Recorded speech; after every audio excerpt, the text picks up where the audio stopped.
أعوذ بالله من الشيطان الرجيم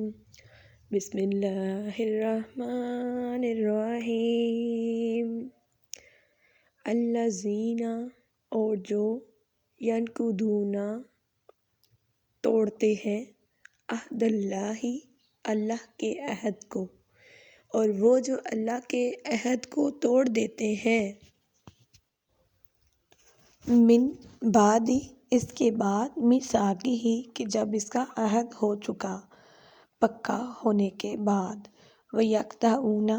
اور کاٹتے ہیں اس چیز کو ماں جو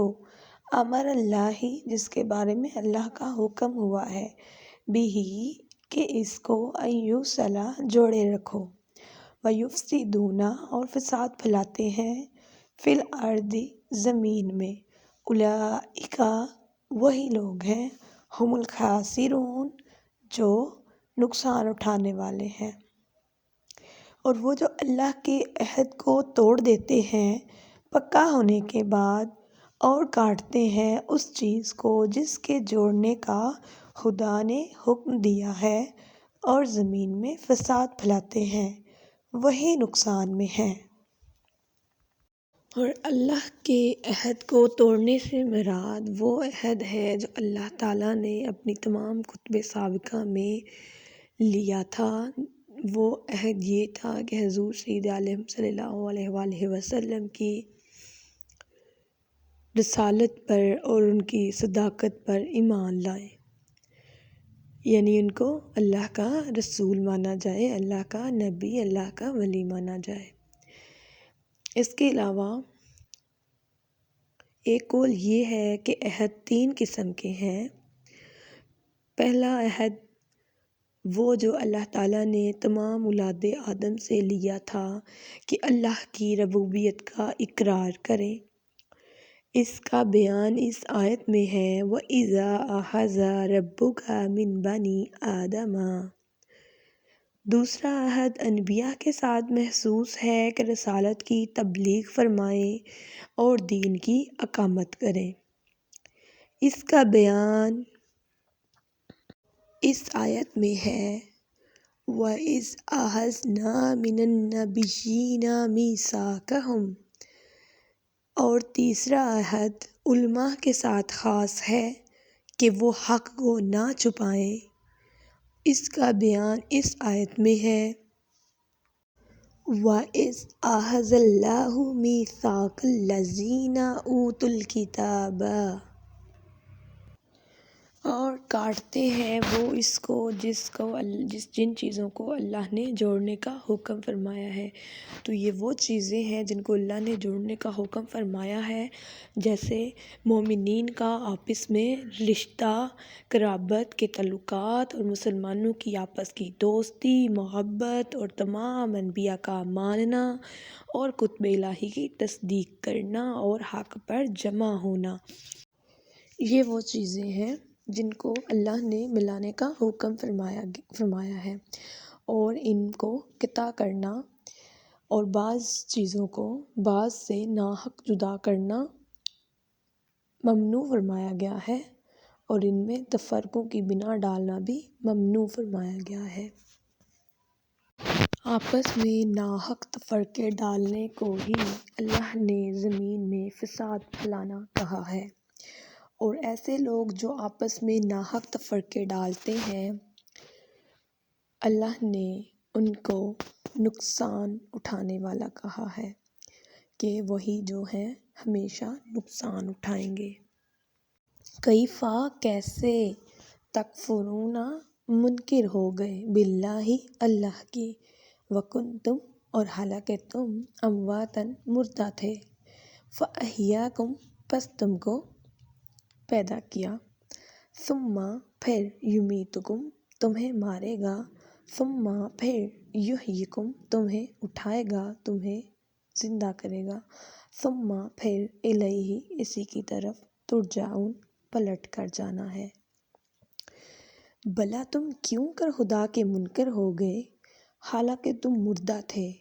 اس نے تمہیں جلایا، پھر تمہیں مارے گا، پھر تمہیں جلائے گا، پھر اسی کی طرف پلٹ کر جاؤ گے۔ اس آیت میں اللہ تعالیٰ نے کفار کو خطاب فرمایا ہے کہ تم کس طرح خدا کے منکر ہوتے ہو، باوجود یہ کہ تمہارا اپنا حال ایسا تھا کہ تم مردہ تھے۔ یعنی مردہ سے مراد یہاں بے جان جسم مراد ہے۔ جیسے عموماً عام طور پر ہم زمین کو کہتے ہیں کہ زمین مردہ ہو گئی ہے، تو اس سے مراد موت ہے۔ معنی یہ ہے کہ خود قرآن پاک میں بھی ارشاد ہوا ہے یحیی الارض بعد موتہا، تو مطلب یہ ہے کہ تم بے جان جسم تھے، یعنی عنصر کی صورت میں تھے، پھر غذا کی شکل میں تھے، پھر احلاط کی شان میں، پھر نطفے کی حالت میں آئے، اور اس نے تم کو یعنی اللہ نے تم کو جان دی، تمہیں زندہ کیا، پھر عمر کی میعاد پوری ہونے پر تمہیں موت دے گا اور پھر تمہیں زندہ کرے گا۔ موت کے بعد اللہ ہی زندہ کرے گا، اور اس سے یا تو قبر کی زندگی مراد ہے یا وہ سوال مراد ہے جو اللہ ہم سے کرے گا، یا حشر کی زندگی مراد ہے، یعنی حشر کی، پھر تمہیں حساب و جزا کے لیے اس کی طرف لوٹنا ہوگا۔ اور اپنے اس حال کو جان کر تمہارا کفر کرنا نہایت ہی عجیب ہے۔ ایک قول مفسرین کا یہ بھی ہے کہ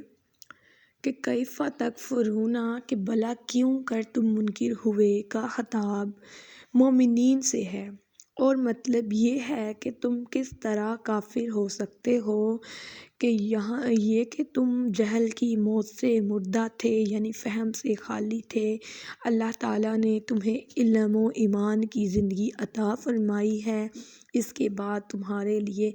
وہی موت ہے جو عمر گزارنے کے بعد سب کو آئے گی، اور اس کے بعد وہ تمہیں حقیقی اور دائمی حیات عطا فرمائے گا، پھر تم لوگ اس کی طرف لوٹائے جاؤ گے، اور وہ تمہیں ایسا ثواب دے گا جو نہ کسی آنکھ نے دیکھا ہے، نہ کسی کان نے سنا ہے، اور نہ کسی دل پر اس کا خطرہ گزرا ہے۔ هو الذی، وہی ہے، یعنی اللہ وہی ہے، خلق جس نے پیدا کیا، لکم تمہارے لیے، ما جو فی الارض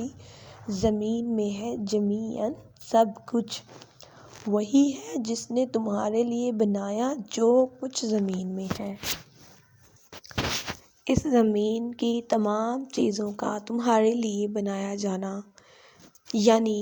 اس زمین میں جیسے کانے ہیں، سبزے ہیں، جانور ہیں، دریا ہیں اور پہاڑ ہیں،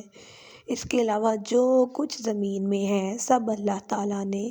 تمہارے دینی اور دنیاوی نفع کے لیے بنائے ہیں۔ اب دینی نفع اور دنیاوی نفع کیسے حاصل کیا جا سکتا ہے؟ دینی نفع اس طرح سے ہے کہ اس زمین کے تمام عجائب کو دیکھ کر تم اللہ تعالیٰ کی حکمت، قدرت اور معرفت کے قائل ہو جاؤ، اللہ کی حکمت، قدرت اور معرفت کا اقرار کرو۔ اور دنیاوی منافع یہ ہے کہ تم کھاؤ، پیو، آرام کرو اور ان تمام چیزوں کو اپنے کاموں میں لاؤ، تو ان نعمتوں کے باوجود تم کس طرح کفر کر سکتے ہو، تم کس طرح کفر کرو گے، اور تم کیوں کر کفر کرتے ہو؟